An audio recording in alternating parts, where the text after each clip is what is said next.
ونعوذ بالله من شرور أنفسنا ومن سيئات أعمالنا من يهده الله فلا مضل له ومن يضلل فلا هادي له ونشهد أن لا إله إلا الله وحده لا شريك له ونشهد أن محمدا عبده ورسوله صلى الله تعالى عليه وعلى آله وأصحابه وبارك وسلم تسليما كثيرا أما بعد فأعوذ بالله من الشيطان الرجيم بسم الله الرحمن الرحيم يا أيها النبي إذا جاءك المؤمنات يبايعنك على أن لا يشركن بالله شيئا ولا يسرقن ولا يزنين ولا يقتلن أولادهن ولا يأتين ببهتان يفترينه بين أيديهن وأرجلهن ولا يعصينك في معروف فبايعهن واستغفر لهن الله إن الله غفور رحيم. سورہ ممتحنہ کی آیت نمبر 12.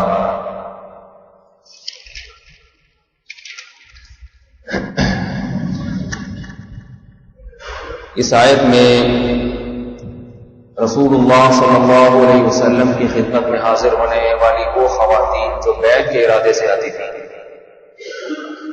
ان کے بارے میں اللہ کے نبی کو بتایا جا رہا ہے کہ ان باتوں پہ ان عورتوں سے بیعت لیں، یہ معاہدہ کریں، اس کے بعد ان عورتوں سے بیعت لیں. ان میں کچھ باتوں کا بیان گزر چکا تھا، صرف ترجمہ کر دیتا ہوں. اے نبی، جب آپ کے پاس مومن عورتیں آئیں بیعت ہونے کے لیے، کن باتوں پر بیعت ہوں گی؟ نمبر 1، لا یشرکن باللہ شیئا، اللہ کے ساتھ کسی کو شریک نہیں کریں گے. ولا یسرقنا، چوری نہیں کریں گے. ولا یزنینا، اور زنا نہیں کریں گے. یہاں تک پچھلے درس میں بیان ہو چکا. زنا کے بارے میں تھوڑی سی اور تفصیل بیان کروں گا کہ یہ مرض آج کل بہت زیادہ بڑھتا جا رہا ہے. وہ چیز جو 8-10 سال پہلے جس کا تصور نہیں تھا وہ ہمارے معاشرے میں پھیلتی چلی آ رہی ہے. عورت کے لیے زنا پر آمادہ ہو جانا یہ بہت ہی بڑا جرم ہے. مرد اگر زنا کرتا ہے یہ بھی جرم ہے، لیکن عورت کا زنا کرنا یہ اس سے بڑا جرم ہے. اور اگر آپ غور کریں گے، بعض تو ایسے خاندانی زانی ہیں، طوائفیں ہیں، تو ان کے تو باپ دادا سے یہی چلتا آ رہا ہے سلسلہ. ان خواتین کی میں بات نہیں کروں گا، ان کو تو پیشہ یہی ہے. بعض ایسی خواتین جو خاندانی ہیں، یعنی جن کے باپ دادا میں تصور نہیں کیا جا سکتا تھا کہ ان کے خاندان کی کوئی عورت زنا بھی کر سکتی ہے، ایسی عورتوں میں بھی زنا بہت تیزی سے پھیل رہا ہے. مجھے کیسے پتا چلتا ہے کہ زنا بہت تیزی سے پھیل رہا ہے؟ میرے پاس جو ٹیلی فون آتے ہیں، فون کرنے والوں کے بارے میں تحقیق نہیں کرتا کہ کس نے کیا، کہاں رہتا ہے، کون ہے، نہ مجھے اس سے کوئی واسطہ ہے. لیکن بہت زیادہ فون آتے ہیں، ان میں لڑکوں کے بھی اور لڑکیوں کے بھی.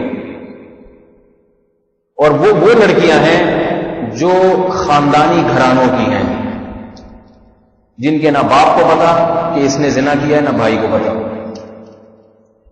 بلکہ میں یہاں تک کہوں گا ایسی عورتیں وہ تعارف کراتی ہیں،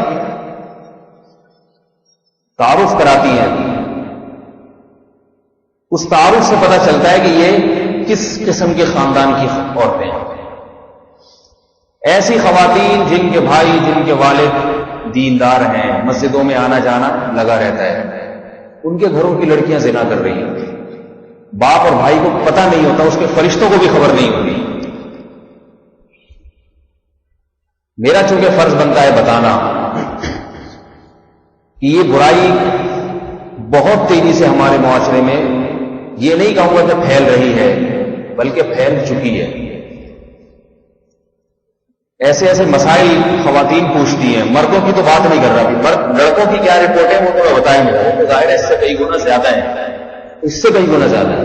لڑکے بھی وہ جو نمازی داڑھی والے، کیونکہ جو فون کر کے بات پوچھے گا وہ تھوڑا دین سے اس کا واسطہ تو ہوگا نا. جس کا دین سے کوئی واسطہ ہی نہیں وہ کیوں فون کرے گا، وہ کیوں پوچھے گا؟ وہ کہے گا کرتے رہو. کوئی فنکار اداکار تھوڑی مجھے فون کر کے کہے گا کہ جی ہم سے غلطی ہو گئی، آپ کوئی توبہ کا طریقہ بتائیں یا بچنے کا طریقہ بتائیں۔ یہ اس قسم کے لوگ، اداکار فنکار لوگ، یہ تو ہیں ہی پیدائشی زانی ہوتے ہیں بیچارے، اکثر تو کرتے رہتے ہیں، ان کی صحت پہ کوئی اثر نہیں پڑتا۔ یہ وہ لوگ ہیں جن کے دل میں تھوڑا سا خدا کا خوف ہے، ان لوگوں کے کثرت سے فون آ رہے ہیں۔ اور یہ بات ذہن میں رکھیں، مجھے کوئی پورا تعارف بھی کرا دینا کس کا بیٹا یا کس کی بیٹی، کس کی بہن، تو پھر بھی خدا کی قسم مجھے یاد نہیں رہتا کہ کون تھا، کس کا بھائی، کس کا باپ۔ مجھے الحمدللہ اس سے کوئی دلچسپی ہے ہی نہیں کہ کس کے گھر کی بات ہو رہی ہے، کس کے گھر میں ایسا واقعہ ہوا، مجھے یاد نہیں رہا۔ وہ تو مجھے نام ویسے ہی یاد نہیں رہتے، اس قسم کی کوئی بات بتائے تو پھر بھی نہیں یاد رہتا۔ میرے ساتھ ایک سال اگر کوئی وقت گزار کے جائے نا تو مجھے اس کا نام یاد نہیں رہتا کہ یہ کون سا۔ جب ان کا یاد نہیں رہتا، ان کا تو ویسے ہی میں یاد نہیں رکھتا کہ کیوں کسی کے بارے میں انسان بدگمان ہو، کیونکہ بعض دفعہ اس سے سامنا بھی ہو جاتا ہے، پھر انسان بدگمان ہوتا ہے۔ ادھر فون کیا، کسی نے پوچھا، ادھر میں بھول گیا کون تھا۔ لیکن اس سے سبق ملتا ہے کہ بھائی کس قسم کے گھرانوں میں کیا کچھ ہو رہا ہے، کیا کچھ ہو رہا ہے۔ اس کی جو بنیادی وجہ ہے نا، بنیادی وجہ وہ دو چیزیں ہیں۔ شریف لڑکیوں میں جو زنا پھیل رہا ہے، اچھا جو زنا ہے یہ تو وہ جو خالص زنا جسے کہا جاتا ہے، باقی لڑکوں سے دوستیاں، مجھے کہتے ہوئے بھی شرم آ رہی ہے لیکن ایک حقیقت ہے، بوس و کنار آپس میں، نام ہے لڑکیوں کا لڑکوں کے ساتھ بوس و کنار، یہاں تک نوبت پہنچنا، اور کیا کچھ کرتے ہیں حرکتیں، یہ بھی بے تحاشا پھیل گیا ہے۔ اور میں بار بار بتا دوں، ان چیزوں کی خبر باپ کو نہیں ہوتی، بھائی کو نہیں ہوتی، ان کو خبر نہیں ہوتی۔ اس کے جو اسباب ہیں نا اس زمانے میں، وہ دو اسباب ہیں جن سے یہ بے تحاشا برائی بہت تیزی سے پھیلی ہے۔ ایک ہے انٹرنیٹ اور دوسرا ہے موبائل۔ ٹیلی ویژن بھی نہیں ہے، ٹیلی ویژن میں بےہودہ چیزیں آتی ہیں، اس سے انسان کے جذبات بھڑکتے ہیں، مگر ٹیلی ویژن میں ایسا نہیں ہے کہ آپ کا ٹیلی ویژن کے ذریعے کسی سے تعلق قائم ہو جائے، یہ ممکن نہیں۔ ٹیلی ویژن میں لوگ فنکار اداکاروں کو دیکھتے ہیں تو ان سے دوستی تو لگانا آسان کام تو ہے، ان کے پاس تو اور بہت ہوتے ہیں دوستیاں لگانے کے لیے، وہ کیوں لفٹ کرائیں گے۔ انٹرنیٹ اور موبائل ایک ایسی چیز ہے جس کے ذریعے آپ دنیا میں کسی سے بھی جب چاہے تعلق قائم کر سکتے ہیں، دوستی لگا سکتے ہیں۔ پہلے دوستی لگانے کے لیے گھر سے باہر نکلنا پڑتا تھا، لڑکوں کے لیے آسان کام نہیں تھا دوستی لگانا، گھر سے باہر نکلنا، پھر کسی سے قریبی رشتہ داروں میں چچا بہن پھوپھیزاد بہن سے کوئی واقعات سامنے آ جاتے تھے، جن سے صبح شام اٹھنا بیٹھنا ان کے ساتھ ہوتا تھا۔ انٹرنیٹ پہ آپ گئے، فیس بک یا اور اس قسم کا کوئی آپ نے جو ہے نا وہ ویب سائٹ کھولی اور آپ نے کسی سے بھی دوستی کر لی، اور دوستی چلاتے رہے تھوڑے دن میں لڑکی بھی یہ سوچ کے باتیں شروع کر دے گی کہ یہ میرا کیا بگاڑ لے گا، پکڑ تو سکتا نہیں ہے مجھے۔ آہستہ آہستہ دل میں میلان اور محبت پیدا ہونا شروع ہو جاتی ہے۔ آپ بتائیں کہ انٹرنیٹ کے ذریعے شادیاں نہیں ہو رہی؟ کئی لوگوں کو جانتا ہوں امریکہ سے شادی کر کے لائے، انٹرنیٹ کے ذریعے تعلق ہوا، کینیڈین لڑکی کو لے کر آئے انٹرنیٹ کے ذریعے۔ تو جب شادی ہو سکتی ہے تو زنا بھی ہو سکتا ہے۔ خدا کے لیے جو مرد حضرات ہیں وہ اپنے گھروں میں کنٹرول کریں۔ انٹرنیٹ کبھی بھی تنہائی میں استعمال کسی کو نہ کرنے دیں۔ ساری برائی وہاں سے پیدا ہوتی ہے جب باپ اپنی بیٹی کے بارے میں اس خوش فہمی میں مبتلا ہو جاتا ہے کہ میری بیٹی خراب نہیں ہو سکتی۔ میں یہ نہیں کہہ رہا بدگمان ہو کے خراب ہو سکتی ہے، وہ سارے اسباب اختیار کریں اس کو خرابی سے بچانے کے، اس کے بعد یہ اچھا گمان رکھیں کہ انشاءاللہ یہ خراب نہیں ہے۔ اسباب سارے اختیار کرنے پڑیں گے۔ اسباب اختیار کیے بغیر یہ گمان رکھنا کہ نہیں جی بالکل ماشاءاللہ فٹ فاٹ صحیح رہے گی، یہ جائز نہیں ہے۔ ایسے کئی گھرانوں کو میں جانتا ہوں جنہوں نے اپنی بیٹیوں کی بہت اچھی تربیت کی۔ یاد رکھو اچھی تربیت میں اس کو نماز اور تہجد سکھانا نہیں ہے صرف، اچھی تربیت میں اس کو اچھی تعلیم دینا نہیں، اچھی تربیت میں سب سے پہلے کہ مردوں سے اختلاط، مردوں سے باتیں کرنا، اس پہ پابندی ہونی چاہیے۔ اگر کوئی لڑکی مردوں سے فری ہو رہی ہے، باتیں کر رہی ہے، اس کا مطلب آپ اس کو کچھ بھی سکھا دیں، آپ اس کو اچھی تربیت نہیں دے دیں۔ اور مرد کا بھی یہی حال ہے، کتنے نوجوان ہیں نماز پڑھتے ہیں اور بہت اچھے اچھے کام کرتے ہیں، جہاد کر رہے ہیں، تبلیغ کر رہے ہیں، لڑکیوں سے دوستیاں ختم نہیں کرتی، اور پھر اس امید پر ہیں کہ ہمیں اللہ تعالیٰ عفت اور پاک دامنی والی زندگی عطا فرما دے گا۔ شاعر نے کہا نا ای خیال است و محال است، یہ میرے بھائی محال ہے، یہ محال ہے، ایسا ممکن نہیں ہے۔ قرآن نے کہا لا تقربوا الزنا، زنا کے قریب مت پھٹکو، کیونکہ اللہ کو معلوم تھا۔ دیکھو یہ نہیں کہا چوری کے قریب مت پھٹکو، یہ نہیں کہا، قتل کے قریب مت پھٹکو، یہ نہیں کہا، ولا تقتلوا، بس قتل نہ کرو، صاف بات یہ قتل نہیں کرو، چوری نہ کرو، شرک نہ کرو، یہ نہ کرو، وہ نہ کرو، صاف۔ لیکن جب زنا کی باری آئی تو یہ نہیں کہا کہ زنا نہیں کرو، ولا تزنوا، زنا نہیں کرو، نہ فرمایا لا تقربوا الزنا، زنا کے قریب نہ جاؤ، کیونکہ اللہ کو معلوم تھا کہ زنا ایک دم سے نہیں ہو جاتا، پہلے وہ ذرائع اور وسائل اختیار کیے جاتے ہیں جو انسان کو زنا کے قریب لے جاتے ہیں۔ ان گناہوں کو انسان ہلکا سمجھ کے کرتا ہے کہ بھئی بات چیت کرنے میں کیا حرج ہے، کال ریسیو کر کے دو چار ہنسی مذاق کی باتیں کرنے میں کیا حرج ہے، اور جناب فیس بک پہ گپ شپ لگانے میں کیا حرج ہے، دوستیاں لگاتا ہے، یہ چیز پھر انسان کو زنا کے قریب لے جاتی ہے۔ اس لیے یہ بات خوب یاد رکھیں، زانی کی سزا قیامت کے دن بہت سخت ہے، خوب یاد رکھیں۔ اللہ نے زنا کو ایسے ہی نہیں حرام قرار دے دیا۔ اتنے مزے زنا کرنے والے کو جو آتے ہیں، بڑے مزے آتے ہیں، وہ کہتے ہیں بڑے مزے، نکاح کرنے میں بہت ٹینشن ہے، بہت مصیبتیں، زنا کتنا آسان ہے۔ اتنا آسان اگر ہوتا ہے تو بہت آسان، لیکن اتنی مزیدار چیز اگر ہوتی تو دنیا میں بہت سارے لوگ زنا کرتے۔ وہ کیوں نہیں کرتے؟ ان کو پتا ہے کہ اس کا انجام بہت بھیانک ہے، انجام بہت بھیانک ہے۔ رسول اللہ صلی اللہ علیہ وسلم نے معراج کی رات میں دیکھا کہ کچھ ننگی عورتیں اور ننگے مرد آگ میں جلائے جا رہے ہیں، اور آگ کے شعلے جلتے ہیں تو وہ اوپر کو ہو جاتے ہیں۔ آپ علیہ السلام کو ان پہ نظر پڑتی، بالکل برہنہ ننگے مرد اور ننگی عورتیں، ان کو جلایا جا رہا ہے آگ میں۔ جبریل علیہ السلام سے پوچھا یہ کون لوگ ہیں؟ تو جبریل امین نے فرمایا کہ آپ کی امت کے وہ مرد اور وہ عورتیں جو زنا کیا کرتے ہیں۔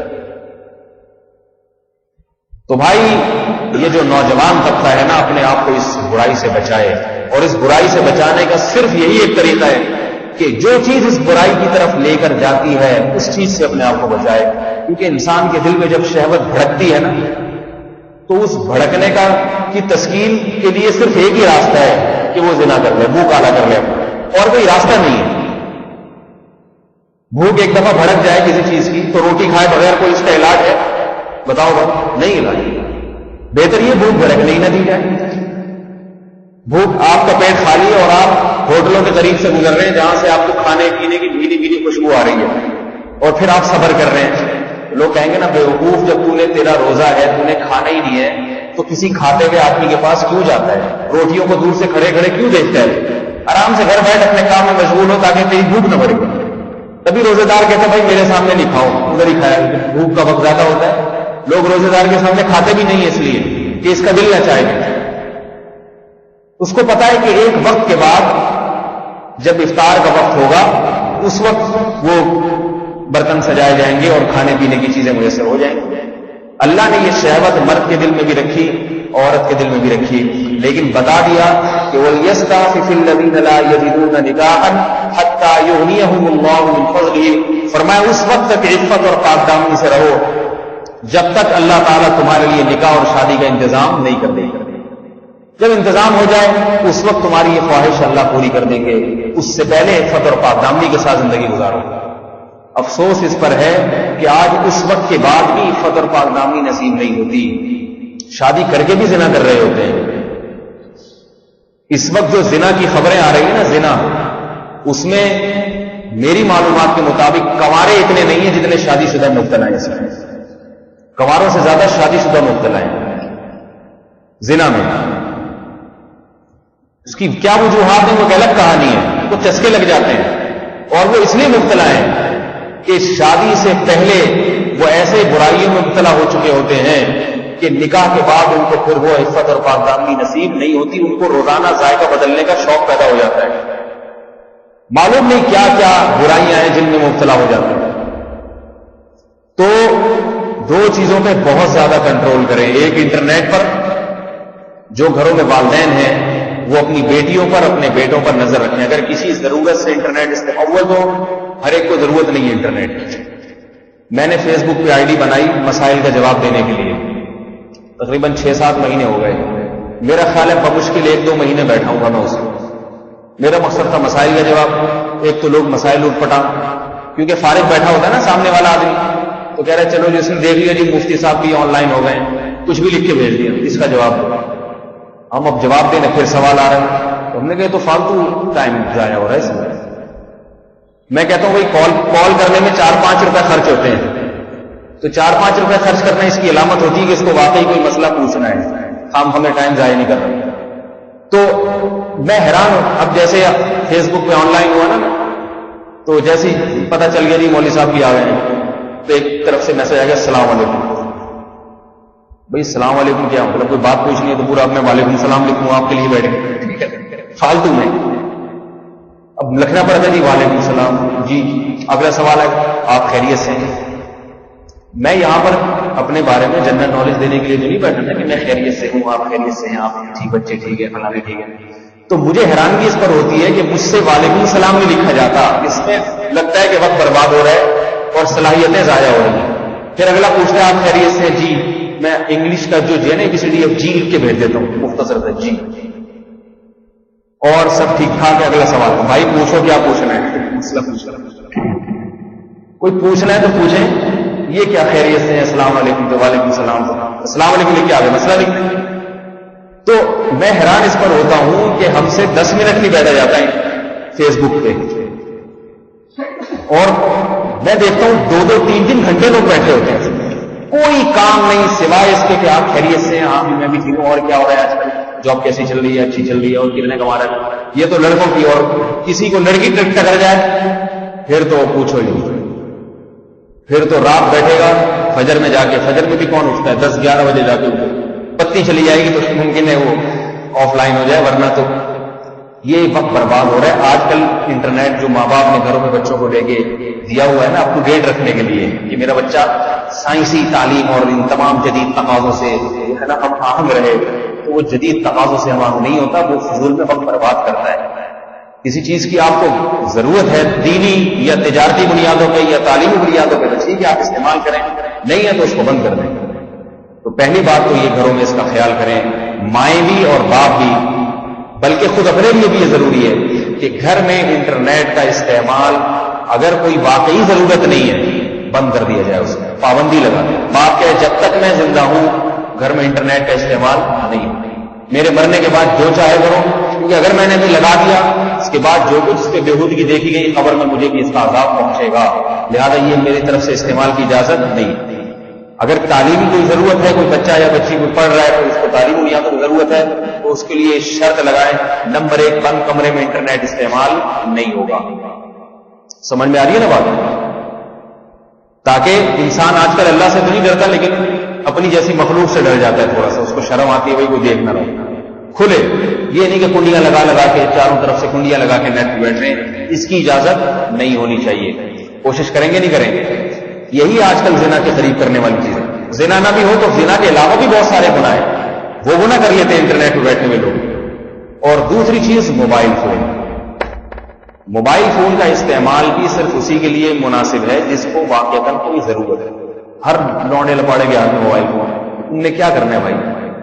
ایسے جیسے پتہ نہیں کوئی بہت بڑے بزنس مین ہیں یا کوئی بہت بڑے مفتی ہیں, صبح شام ان سے لوگ مسائل پوچھتے ہیں.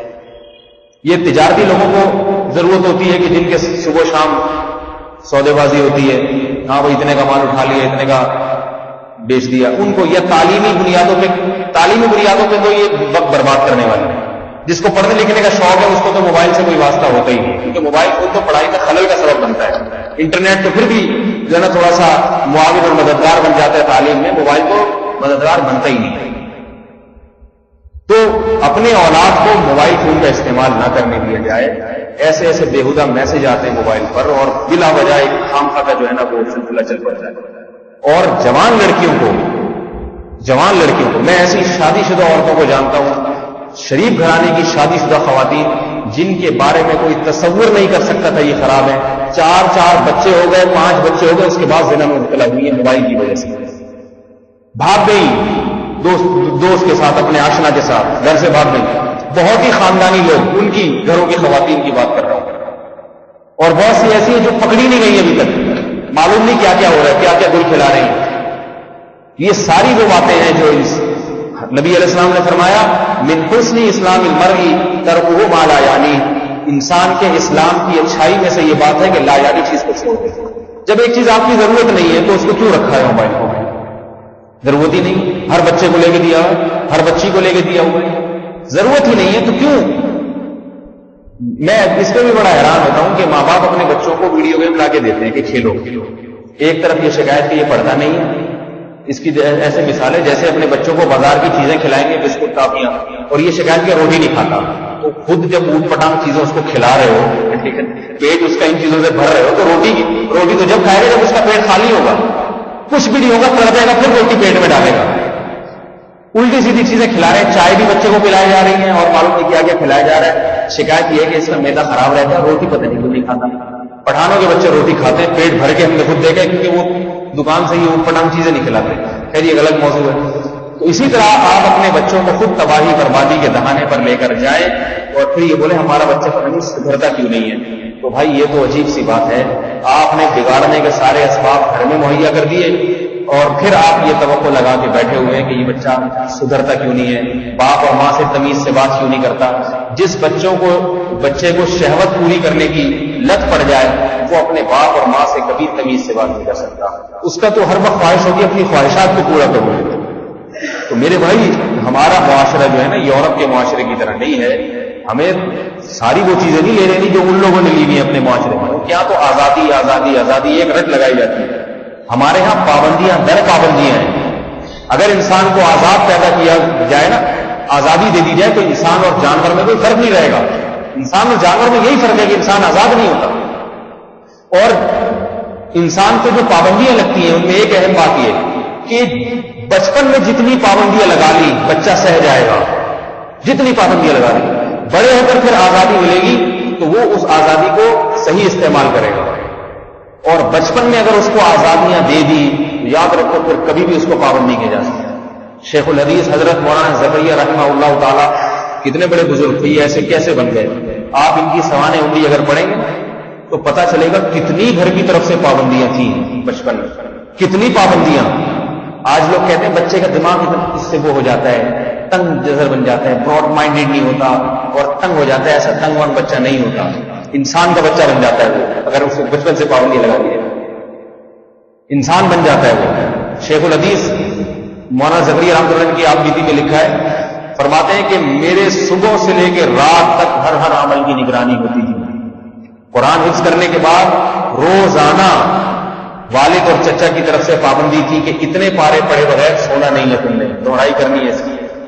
نماز کی پابندی، کھیلنے کا بھی وقت دیا جاتا ہے. کھیلنے کا بھی بھائی بچہ ہے تو اس کے لیے ایک تفریح کا وقت بھی ہونا چاہیے، اس کے لیے بھی ایک وقت بتائیے کہ کھیلنے کا وقت کھیلو. اور اتنی سخت پابندی، دوستیاں لگانے کی اجازت نہیں تھی. دوست خراب کرتے ہیں انسان. آپ گھر میں بچے کو بہت اچھی اچھی باتوں کی تلقین دے رہے ہیں، دوست کے ساتھ بیٹھے گا ایسے ایسے بےہودہ لطیفے سنائیں گے، دوست اس کو آج کل سنا رہے ہیں. بچہ پتہ نہیں کیا کیا سیکھ رہا ہے اور اپنے گھر میں ابا کو پتہ ہی نہیں کہ یہ وہاں میری 1 سال کی تعلیم ایک طرف اور باہر دوستوں کا لطیفہ ایک طرف. اس سارا اس کا بیڑا غرق کر دیتا ہے. تو شیخ الحدیث مولانا زکریا رحمہ اللہ تعالیٰ فرماتے ہیں کہ میں اگر ایک نماز کسی کے ساتھ کھڑے ہو کر پڑھتا تھا، اگلی نماز میں اگر اسی کے ساتھ نظر آیا تو میرے والد پوچھتے تھے کہ یہ تمہارا کیا لگتا ہے؟ ظہر میں بھی اسی کے ساتھ کھڑے ہوئے تھے، ایسا کیا لگتا ہے؟ دوستی کیوں لگا رہے ہو بھائی؟ دوستی کسی وجہ سے ہو تو سمجھ میں آتی ہے، خام خام ٹھیک ہے، کوئی ضرورت ہے تو چلو بھائی. ہمارے حضرت فرمایا کرتے تھے میں مطلبی یار ہوں، مطلبی. آج کل ہوتا ہے نا دوست کی خاطر جان قربان کر رہا ہے. کیوں کر رہا ہے؟ کیا ہے یہ؟ کیوں اتنی دوستی ہوئی ہے؟ اور کوئی بھی قربان نہیں کرتا جان، ہر آدمی مطلب کا ہوتا ہے. تو ایک بعض انگریز بھی بڑی اچھی اچھی باتیں کرتے ہیں. کہتا ہے کہ میرے پاس دولت تھی، میں نے دوستوں پہ دولت خرچ کی، میں نے اپنے دوستوں پہ دولت خرچ کی تاکہ مجھے دوست ملے، یہ دوستوں سے دوستی پکی ہو. لیکن کہہ رہے جب میں نے خرچ کر کے میں کنگال ہو گیا تو دولت تو گئی، یہ دوست بھی گئے میرے ہاتھ سے، وہ بھی چلے گئے. دوست بھی آج کل جب تک کھلائی پلائی چلتی رہے بہت اچھے ہیں، جب غریب ہو گئے تو کہتے ہیں ہٹ بھائی ہماری مجلس کا آدمی نہیں ہے، غریب غربا کے ساتھ ہم بیٹھیں گے لوگ کیا کہیں گے. آج کل کوئی دوستی وہ نہیں. ہمارے فرماتے ہیں مطلب ہی یار، جہاں میرا فائدہ ہوگا وہاں میری دوستی ہے، جہاں فائدہ نہیں ہے وہاں ہمارا کوئی دوست نہیں، صرف بس اللہ ہمارا دوست ہے. ہاں وہ الگ بات ہے، انسانیت کا احترام اور انسانیت پہ خرچ کرنا، غربا مساکین پہ خرچ کرنا، ساتھ اٹھنے بیٹھنے والوں کا خیال کرنا پڑو، وہ ایک شریعت کی تعلیمات ہے، اس کا کوئی منکر نہیں۔ دوستی کا مطلب یہ خام خمے وقت بربادی والی۔ تو شیخ الحدیث مولانا زکریا رحمۃ اللہ تعالیٰ فرماتے ہیں کہ ابا میرے پوچھتے تھے کہ ظہر اس کے ساتھ پڑھیے تو اثر کی ادھری کی برابر، دیکھیے نا اس کے ساتھ کیوں ایک ایک چیز کی نگرانی ہوتی تھی۔ تو کتنے بڑے بزرگ بنے، 6 مہینے تک ایک جگہ بیٹھ کے دین کا کام کیا ہے۔ فرماتے تھے کہ 6 مہینے تک میں نے چپل نہیں خریدی، کیوں؟ اس لیے کہ گھر مسجد کے بالکل ساتھ تھا، تو مسجد سے گھر سے مسجد سے باہر نکلنے کی نوبت ہی نہیں آئی ہے۔ اتنی تصانیف اور اتنا علمی کام حضرت مولانا اشرف علی تھانوی رحمہ اللہ تعالیٰ نے اتنا علمی کام کیا۔ عمر دیکھیں آپ، ان کی عمریں وہی 70-72 سال جو عام لوگوں کی ہوتی ہے۔ ان کی تصانیف کو دیکھ کے انسان کو یقین نہیں آتا کہ اتنی عمر میں اتنی زیادہ تصانیف کوئی کیسے لکھ سکتا ہے۔ ہر شعبے، فقہ میں ان کا کام، حدیث میں ان کا کام، تفسیر میں ان کا کام۔ اور جب انتقال کا وقت آیا تو آپ کی جو شہادت کی انگلی ہے اور انگوٹھے سے روشنی نکل رہی تھی، کئی لوگوں نے دیکھا۔ یہ اس بات کی علامت تھی کہ اللہ ان 2 انگلیوں سے راضی ہے، ان سے کام بہت اللہ نے لیا ہے۔ تو وہ کرامت کے طور پہ موت کے وقت جو ہے نا ان سے روشنی پھوٹ رہی تھی۔ جو لوگ بھی وہاں قریب تھے موت کے وقت آپ کو سب دیکھ رہے تھے۔ کتنے بڑے بڑے بزرگ گزرے، ان کے تو والدین نے ان کی نگرانی کی ہے۔ ایسا نہیں ہوا کہ ان کی نگرانی کی وجہ سے یہ بیچارے چھوٹے ذہن کے ہو گئے، ان کی صحت جو ہے نا وہ ذہنی گروتھ نہ ہو سکی ہو ان کی۔ جیسے لوگ کہتے ہیں نا بچے پر نگرانی کرتے بچہ ذہنی گروتھ، مولویوں کے بچے کبھی ایسے جی لوگ ایسے باتیں کرتے ہیں، مولوی بیچارے کیسے ڈرے سہمے ایسا نہیں ہے بھائی۔ وہ جو ہوتے ہیں نا قاریوں کے پاس جو پڑے ہوئے ہوتے ہیں وہ سہمے، تو قاری لوگ قصائیوں کی طرح پیٹتے ہیں، وہ اس لیے وہ تو جائز ہی نہیں ہے۔ پیٹنا میری مراد نہیں کہ بچے کو ہر وقت مار پیٹ لگا کے رکھی جائے، میرا مقصد ہے اس کی نگرانی کی جائے، اس کو بہت زیادہ تربیت دی جائے۔ لقمان علیہ السلام کی نصیحتیں قرآن میں ہیں، اپنے بیٹے کو نصیحت کی انہوں نے کیسی کہ اپنی آواز کو اونچا نہ کرو۔ آج گھر میں بچہ ایسا زور کے چیختا ہے، چلا کے بات کرتا ہے، ماں باپ کچھ نہیں کہتے، اس کو کچھ نہیں کہتے۔ اور یاد رکھو بچے کے 7 سال سے لے کے 14 سال کی عمر جو ہے نا یہ پٹنے کی عمر ہے۔ آئی بات سمجھ؟ حدیث سے ثابت ہے کہ اس میں بچے کو پیٹا جائے، ٹوٹا جائے۔ اس میں اگر آپ نے کوئی پیٹ نہیں لگائی، اعتدال سے پیٹا جائے، بلا وجہ نہیں، اور جانوروں کی طرح مارا جائے، لیکن 7 سال سے لے کے 14 سال جو بلوغت کی عمر ہے، اس میں بچے کی کٹنے اور پٹنے کی عمر ہے۔ سمجھ آ رہی ہے نا بات؟ حدیث سے ثابت ہے، اللہ کے نبی نے فرمایا 10 سال سے لے کے نبی علیہ السلام نے فرمایا بچہ جب 7 سال کا ہو جائے نماز کا حکم کرو، اور 10 سال میں بھی اگر نماز نہ پڑھے تو اس کو مارو۔ علماء نے لکھا ہے صرف نماز کے بارے میں نہیں ہے، ہر تعلیم بچے کو 7 سال سے دینا شروع کر دے، جو اہم تعلیمات ہیں۔ 10 سال میں اگر ان کو فالو نہیں کر رہا، ان پہ عمل نہیں کر رہا، تو پھر ماں باپ چھوڑے نہیں، ان کی ٹھکائی لگائیں۔ 10 سال کے بعد اگر بچہ چیخ کے بات کرتا ہے گھر میں، دیکھا ہے نا گھر میں بچے کو ایسا چیخ کے بلا رہے ہیں، ایک لگا دیں اس کو ایک دفعہ بس، تسلی سے کہ بیٹا انسان بنو، اونچی آواز میں آہستہ۔ اس وقت بچہ ڈر جائے گا آپ سے، اس میں روب ہو، عمر کم ہوتی ہے، باپ کا روب ہوتا ہے۔ اگر ماں کے ساتھ بدتمیزی کر رہی ہے بیٹی تو باپ کا فرض بنتا ہے کہ اس کو، کیونکہ ماں کا روب نہیں ہوتا بیٹیوں پہ، باپ کا روب ہوتا ہے۔ میں نے دیکھا باپ دیکھ رہا ہوتا ہے بیٹی ماں سے بدتمیزی کر رہی ہے، ابا دیکھ رہے ہیں، ابا خوش ہو رہے ہو، چلو میرا بدلہ یہ لے رہی ہے، ٹھیک ہے۔ یاد رکھو جس نے اپنی ماں سے بدتمیزی سیکھ لی وہ اپنے شوہر کی فرما برداری کبھی بھی نہیں کرے گی، طلاقیں ہوں گی، تھوڑے دن میں گھر آ کے بیٹھ جائے گی، پھر ابا کے سلوٹیں پیشانی پہ، ہائے میری بچی کا گھر لٹ گیا۔ تو آپ نے بچی کو اخلاق سکھائے نہیں تو گھر ہی لٹنا، اس کو سکھایا نہیں آپ نے، کچھ بدتمیزی سکھائی ہے گھر میں، یہی ہوگا پھر۔ تو 10 سال کے بعد بچے کی ٹھکائی لگے، ایک ایک چیز کی اس کی نظر ہو، بالغ ہو جائے تو پھر مار پیٹ کا زیادہ اثر نہیں ہوتا، بغاوت زیادہ۔ آج کل اسلاف میں تو بالغ ہونے کے بعد بھی ٹھکائی لگاتے تھے، اس وقت خیر کا غلبہ تھا تو بچہ، حضرت عمر کا واقعہ نا، عبداللہ بن عمر کیسے ڈرے رہتے تھے اپنے والد سے، حالانکہ حضرت عبداللہ بن عمر کے بچے ہو گئے تھے، لیکن وہ دور اور تھا۔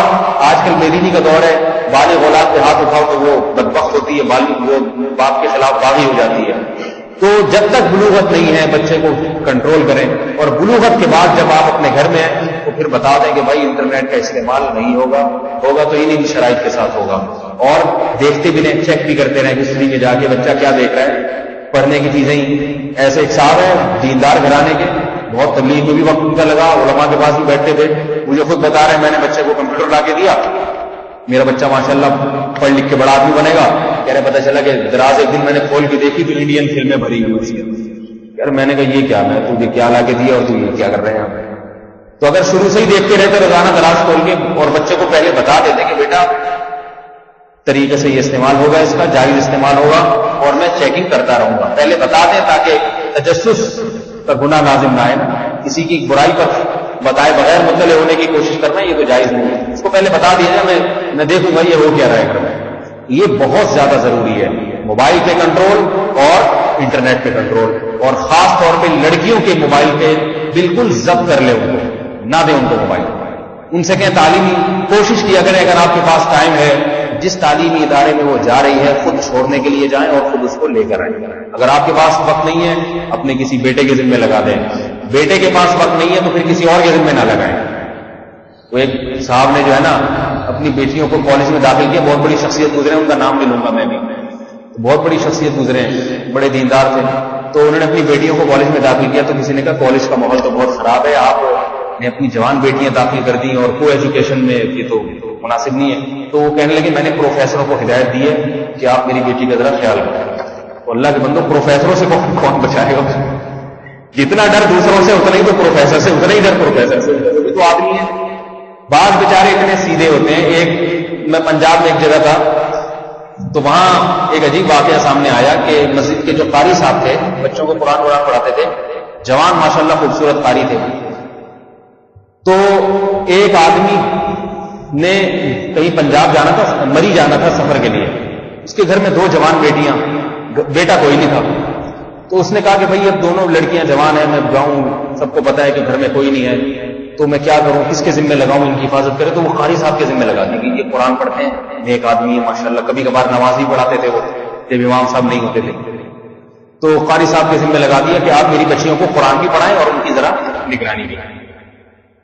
تو وہ لڑکی کے باپ مجھے بڑی غصے سے بتا رہے، کہہ رہے ایسا بدبخت نکلا، میری ایک بیٹی کو پھنسا کے شادی کر کے بھاگ گیا، میری بچی کو پھنسا کے شادی کر کے کراچی بھاگ گیا. میں نے کہا شکر کریں شادی کر کے بھاگا ہے، ٹھیک ہے، یہ تو پھر بھی غنیمت ہے. اور میں نے کہا مجھے اس قاری صاحب پہ اتنا اعتراض نہیں، وہ بھی غلط کیا اس نے، اس میں کوئی شک نہیں. جب ایک آدمی آپ پہ اعتماد کر رہا ہے تو اس کے اعتماد کو ٹھیس نہیں پہنچانی چاہیے. لیکن میں نے کہا آپ اس سے بڑی حماقت تو آپ نے کی. جتنی حفاظت محلے پڑوس والوں سے ضروری ہے اتنی ہی قاری صاحبان سے بھی ضروری ہے. اس لیے قاری ہو یا مولوی ہو یا مفتی ہو یا عالم ہو، آدمی پہلے ہے باقی بعد میں. مرد جو ہے یہ بات یاد رکھیں، وہ مرد پہلے ہوتا ہے، باقی ساری چیزیں وہ بعد میں ہوتا ہے. بزرگ بھی بعد میں ہوتا ہے، سب کچھ مرد پہلے ہے. تو نامحرم اور محرم کا فلسفہ اسی لیے شریعت نے رکھا ہے. دیکھو عورت حج پہ جا سکتی ہے اپنے سگے بھائی کے ساتھ، اپنے باپ کے ساتھ، اپنے شوہر کے ساتھ، اپنے بیٹے کے ساتھ. مولوی صاحب کے ساتھ نہیں جا سکتی. کسی کتاب میں نہیں لکھا ہے کہ اگر کوئی نہ ملے تو محلے کے امام صاحب کے ساتھ چلی جائے گا، کیونکہ وہ بڑے نیک آدمی ہیں. کسی کتاب میں نہیں لکھا. کہیں لکھا ہوا؟ کسی عالم سے، کسی مفتی سے پوچھیں کہ جی کوئی بھی نہیں عورت کے ساتھ حج کرنے والا تو کیا کریں، کوئی کس کے ساتھ جائیں، مولوی صاحب کے ساتھ چلیں؟ تو وہ کبھی بھی نہیں کہے گا. وہ کہے گا کہ بھائی نہیں یہ تو حرام ہے، جائے. تمام فقہاء نے لکھا بھی محرم ہونا چاہیے. سفر کے لیے محرم کی شرط اس لیے لگائی گئی ہے کہ محرم میں اور معاملہ ہوتا ہے، اس میں وہ رغبت نہیں ہوتی، قطن نہیں ہوتی، بلکہ وہ محافظ ہوتا ہے. بھائی اپنی بہن کا محافظ ہوگا، باپ اپنی بیٹی کا محافظ ہوگا، شوہر اپنی بیوی کا محافظ ہوگا، بیٹا اپنی ماں کا محافظ ہوگا. اور محافظ ہوگا کن سے؟ بقیہ تمام مردوں سے حفاظت کرے گا جو اللہ نے یہ رشتے بنائے. تو یاد رکھیں مدرسے بھی اگر پڑھ رہی ہے لڑکی، کوشش کریں کہ کوئی مرد ساتھ میں ہو، خاندان کا جو ہے نا، جو بھائی ہو یا کوئی، وہ صبح چھوڑنے جائے شام کو لے کر آئے. ڈرائیوروں پر اعتماد نہ کریں. میں ایسی مدرسے کی خواتین کو جانتا ہوں کہ باپ نے کیا کیا، بھائی یہاں سے لڑکی کو ہم نے گاڑی میں بٹھائیں گے اور لڑکی جائے گی اور سیدھا گاڑی میں بیٹھ کے واپس آئے گی، تو اب کوئی خطرہ نہیں ہے، بالکل نہ کوئی مردوں سے میل جول ہے، یہاں سے سیدھا مدرسے جانا ہے، مدرسے سے سیدھا واپس آنا ہے. تو اس باپ کی جو بیٹی تھی نا، وہ جو ڈرائیور تھا نا، اسی سے چکر چل گیا. ٹھیک ہے، اب بتاؤ میرے بھائی، وہ ڈرائیور جو تھا اس کے بارے میں تو تصور نہیں تھا. وہ ڈرائیور صاحب کیا کرتے تھے؟ شرارت کرتے تھے دیندار. اتنی بڑی داڑھی ان کی ڈرائیور کی. میں ڈرائیور کو اچھی طرح جانتا ہوں. میرے شیخ حضرت مفتی رشید احمد صاحب کے بیانات میں بیٹھا کرتا تھا، اور وہ لڑکی بھی شریف ادا کرنے والی. چکر کیسے چلا؟ ڈرائیور صاحب وہ جو شیشہ ہوتا ہے نا گاڑی، اس میں سے پیچھے جھانکتے تھے. تھوڑے دن جھانکتے جھانکتے وہیں سے آنکھ مٹکا شروع ہو گیا. صحیح ہے نا؟ وہیں سے انہوں نے سیٹنگ شروع کی. اور وہ لڑکی نے بھی جب بار بار نظر پڑتی وہ آئینے پہ اس کی، تو ڈرائیور کی آنکھیں اس کو بھی نظر آتی ہیں. کوئی ایک دو دن میں یہ کام نہیں ہوتا، جب ایک سال مسلسل ہو رہا ہے آنا جانا اور آنکھ مٹکے ہو رہے ہیں ایک سال، تو پھر آہستہ آہستہ. اس زمانے میں تو موبائل نہیں تھا، اگر موبائل ہوتا تو اتنا ٹائم نہ لگتا. آنکھ مٹکے میں 8-10 دن آنکھ مٹکے میں لگتے، اس کے بعد مس کالیں شروع ہو جاتی، اس کے بعد ایزی لوڈ، اس کے بعد 1 مہینے میں وہ ہو گئی. تو اس لیے اس بارے میں بہت زیادہ احتیاط کی ضرورت ہے. یہ زمانہ پرانے زمانے کی طرح نہیں ہے جو ہمارے باپ دادا کا زمانہ تھا کہ اس میں کوئی لاکھوں میں کوئی ایک کیس آ گیا کوئی زنا کا اور لوگ اس کو حقارت کی نگاہوں سے دیکھ رہے ہیں، دوستی ختم کر دیتے ہیں. یہ زمانہ وہ زمانہ نہیں ہے. یہ زمانہ وہ ہے جس میں شر غالب ہے، برائی غالب ہے. تو اس میں بہت زیادہ احتیاط کی ضرورت ہے. اگر آپ یہ احتیاط نہیں برتیں گے کل قیامت کے دن اللہ کو جواب دینا پڑے گا. یہ بات خوب یاد رکھیں. اور وہ بات تو میں کرتا ہی رہتا ہوں کہ نوجوان کے لیے سب بہت زیادہ ضروری ہے کہ وہ شادی میں تاخیر نہ کرے، چاہے لڑکی ہو چاہے لڑکا ہو. اس سے بھی بہت زیادہ برائیاں جنم لیتی ہیں. بلکہ اگر یوں کہا جائے نا، بنیادی ایک بہت بڑی وجہ یہ ہے، یہ بھی غلط نہیں ہے. انٹرنیٹ اور موبائل تو اس فساد کو بڑھانے والے ہیں. بنیادی فساد یہ ہے کہ نکاح نہیں کرتے، 30 سال کے ہو جاتے ہیں، گھومتے رہتے ہیں کنوارے. مجھے تو حیرانگی ہوتی ہے، 30 سال کے بڑھاپے کی عمر ہے، میں سمجھتا ہوں 30 سال. 15 سال میں بلوغت ہو گئی تھی، جوان ہو گئے تھے، 15 سال ایسے ہی نکال دیے. اور لڑکی کے لیے تو اور زیادہ خطرناک ہے. لڑکی تو نفسیاتی بیمار ہو جاتی ہے، درجنوں بیماریاں اس کو لائق ہو جاتی ہیں. تو اس میں نہ دیکھیں لوگ کیا کہتے ہیں. ابھی کسی کا رشتہ آیا ایک آدمی کا، اس نے اپنی بیوی کو طلاق دی ہوئی تھی اور میں جانتا ہوں وہ آدمی شریف ہے. اب کہیں نکاح کا پیغام بھیجا تو وہ لڑکی کے باپ یہ کہہ رہے نہیں نہیں ہم طلاق یافتہ سے کیسے کر دیں. بھائی بندہ فٹ فاٹ ہے، ٹھیک ٹھاک ہے تو کر دو، اور قصور بھی اس کا نہیں ہے. نہیں جی لوگ کیا کہیں گے، تو پھر لوگ کہیں گے تو پھر بیٹھے رہو. یہ لوگ کیا کہیں گے اور جناب رسومات معاشرے کی، ان چیزوں نے نکاح میں اتنی وہ کر دی ہے.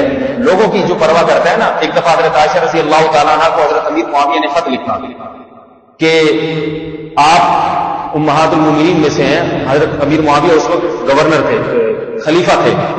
خط لکھا کہ آپ مجھے کوئی نصیحت کریں مگر مختصر ہو، مختصر نصیحت ہو اور جامع نصیحت ہو. تو امی عائشہ رضی اللہ تعالیٰ عنہ نے حضرت معاویہ کو تحریر لکھ کے بھجوائی. اس میں یہ لکھا کہ جو آدمی لوگوں کو خوش کرنے کے در پہ رہتا ہے، لوگوں کے بھائی لوگ خوش رہیں، شریعت کی پرواہ نہیں کرتا، تو کچھ دنوں کے بعد اللہ تو اس سے ناراض ہوتا ہی ہے، تھوڑے دن میں لوگ بھی ناراض ہو جاتے ہیں. لوگ کبھی بھی خوش نہیں ہوتے، وقتی خوشی ہوتی ہے اس کے بعد پھر لوگ تانے. اور جو لوگوں کی پرواہ چھوڑ دے، یہ دیکھے کہ اللہ کا کیا حکم ہے، تو کچھ وقت کے بعد اللہ تو راضی ہوتا ہی ہے، لوگ بھی اس سے راضی ہو جاتے ہیں. اب اگر ایسا رشتہ آئے، لڑکی کی شادی نہیں کر رہے آپ، لوگ کیا کہیں گے؟ تو میرے بھائی لوگ ابھی کچھ نہیں کہیں گے. جب آپ یہ بھی رشتہ ہاتھ سے نکل جائے گا اور بچی کو مختلف قسم کی بیماریاں آنا شروع ہو جائیں گی اور اس سے بھی زیادہ اوٹ پٹانگ اور کنوارے کے چکر میں رہے، کنوارا آیا مگر اس معیار کا نہیں ہے، وہ اخلاق نہیں ہے اور طلاق ہو گئی بعد میں اور مار دھاڑ چل رہی ہے گھر میں، پھر بھی تو لوگ بہت خوش کہتے ہیں. لوگوں کے پاس آج کل بالکل ٹائم نہیں ہے، وقتی تبصرے ہوتے ہیں، اس کے بعد لوگ بھول جاتے ہیں کہ اس کے ساتھ کیا ہوا. میں نے میرے دو بڑے بھائیوں کی شادی ہوئی، انہوں نے ولیمہ نہیں کیا، بھول گئے ولیمہ یا فرصت ہی نہیں تھی. میرا جب نمبر آیا نا تو میں نے سوچا ولیمہ کروں گا. مجھے بہت لوگوں نے کہا لوگ کیا کہیں گے، 2 بھائیوں نے ولیمہ نہیں کیا، یہ بھی تیسرا بھی ولیمہ نہیں کر رہا، لوگ کیا کہیں گے. بہت زیادہ لوگوں نے شور مچایا. میں نے کہا لوگ کہیں نہیں کہ ولیمہ تو سنت ہے، میں تو کروں گا، ٹھیک ہے نا. لوگوں کی مجھے پرواہ نہیں ہے، میں تو ویسے ہی کروں گا. میں نے کافی لوگوں کو دعوت دی، خود گھر گھر جا کے. اللہ کی قدرت کے وہ جو ہم نے بریانی بنائی، اس میں پتہ نہیں وہ ہمارے باورچی نے ڈنڈی ماری جس کو لائے تھے ہم، وہ گوشت ڈلا ہی نہیں، مرغی وہ کچا گوشت. اب جب کھا رہے ہیں تو بوٹیاں چنگم کی طرح چبا رہے ہیں لوگ، پھر پھینک سارے لوگ باتیں بناتے یہ ولیمہ یہ والی سب. تو میں نے کہا دیکھو بھائی لوگ کیا کہیں گے، ٹھیک ہے.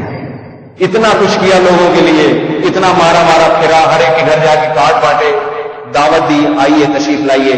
لیکن تقدیر میں یہی لکھا ہوا تھا، تو ہم نے کہا ہمارا تو فرض ادا ہو گیا، لوگ ہو گئے. لیکن 3 دن 4 دن کے بعد یہ واقعہ مجھے ہی یاد ہے.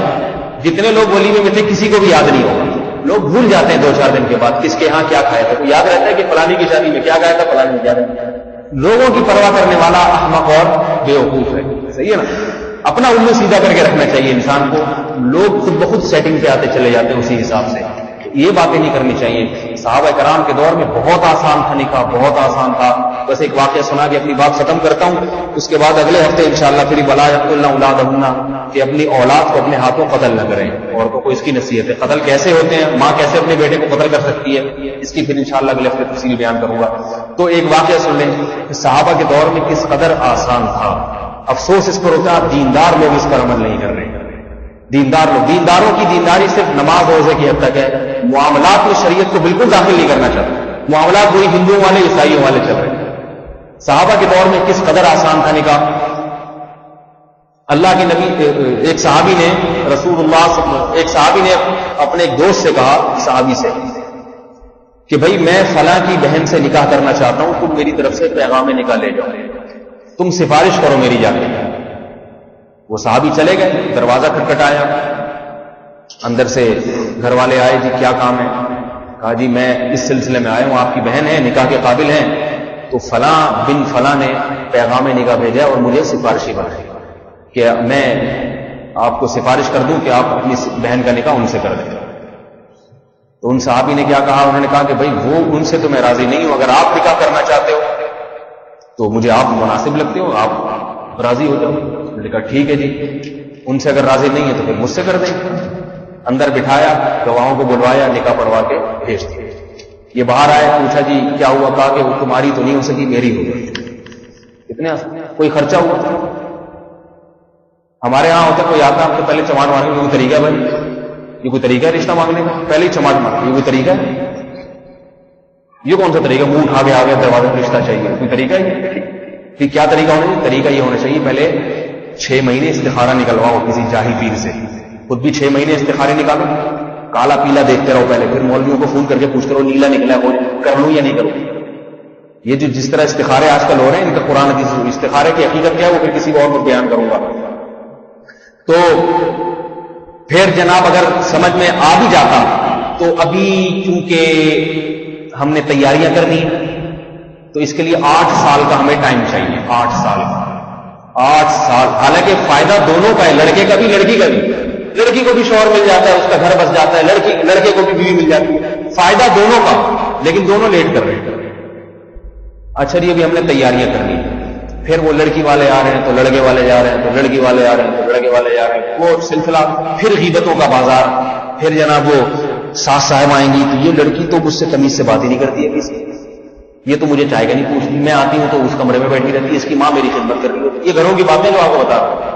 بدگمانیاں شادی سے پہلے شروع ہو جاتی ہیں, کیونکہ اسی وقت سے تاڑنا شروع کر دیتے ہیں کہ یہ کس ڈیزائن کی ہے. یہ نندیں آئیں گی, وہ نندوں کا تو کام آپ کو معلوم ہے کیڑے نکالنا ہے. آج تک دنیا میں کوئی نند ایسی پیدا نہیں ہے جس نے کہا میرے بھائی کتنی اچھی بیوی لے کر آئے. 2-3 راتوں تک ایسا ہوتا ہے, اس کے بعد پھر کم وقت کیا اٹھا کے لے آیا, یہی لے کر آنی تھی.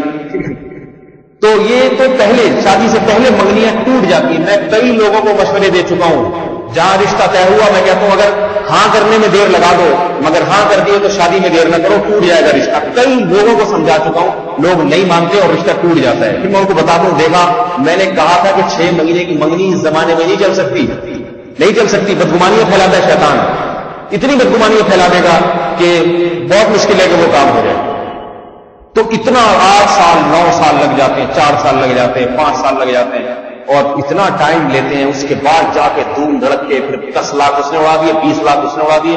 اس کے بعد روتے پھر رہے ہیں کہ جناب مہنگائی بہت ہے, خرچے ہی پورے نہیں ہوتے, شادی آسان کام ہے, بچے پیدا کرنا آسان کام ہے, یہ تو اتنے آرام سے کہہ دیتے ہیں. اتنے آرام سے کیوں کہتے ہیں؟ اللہ کے نبی نے 11 شادیاں کر لی بغیر خرچے کے, اور یہاں لڑکی بھی بیٹھی گھر میں بوڑھی ہو رہی ہے اور لڑکے بھی بوڑھے ہو رہے ہیں, شادی نہیں کر رہے, صحتیں برباد ہو رہی ہیں. نکاح کرنے کا جو دنیا میں عذاب آتا ہے نا سب سے پہلا, وہ یہ کہ جو شخص نکاح نہیں کرتا اللہ اس کے چہرے کی رونق چھین لیتا ہے, اور لڑکا ہو یا لڑکی. دیکھو شادی کے بعد دولہا دلہن کے چہرے پہ رونق ہوتی ہے نہیں ہوتی؟ یہ نکاح کی برکت ہے, کیونکہ نکاح عبادت ہے, یہ اس کی رونق آتی ہے, ایمان کامل ہو جاتا ہے ان کا. امام احمد بن حنبل رحمہ اللہ فرماتے ہیں جو نکاح نہیں کرتا, فرمایا اس نے آدھا ایمان اس کا مکمل نہیں ہوا ہے, آدھا مسلمان ہے وہ آدھا نہیں ہے. کیسی رونق آ جاتی ہے, کیسی بشاشت آ جاتی ہے, کیونکہ پیغمبروں کی سنت, دونوں کا دنیا کا فائدہ بھی آخرت کا فائدہ بھی, مگر نہیں کریں گے. اور ایک بات بتا دوں, تعلیم کو رکاوٹ نہ سمجھو. بعض ماں باپ کو ہوتا ہے ہماری لڑکی تعلیم حاصل کر رہی ہے تو تعلیم مکمل کر لے پھر ہو جائے, یہ بھی غلط ہے. لڑکوں کو ذرا حوصلہ پیدا کرنا چاہیے اس میں. اگر کوئی لڑکی ڈاکٹر بن رہی ہے, 1 سال ہو گیا, 3 سال رہ گئے اس کے, تو لڑکے کو چاہیے کہ بھئی تمہاری بیوی ڈاکٹر ہوگی, تمہارا اپنا فائدہ بھی تو ہے نا. سسرال والوں کو کہہ دے کوئی بات نہیں آپ شادی کر دیں، تعلیم میں اس کی مکمل کروا دوں، میں اس کو پڑھنے دوں گا، گھر کے کام کاج سے تھوڑے دن کے لیے فارغ کر دوں گا.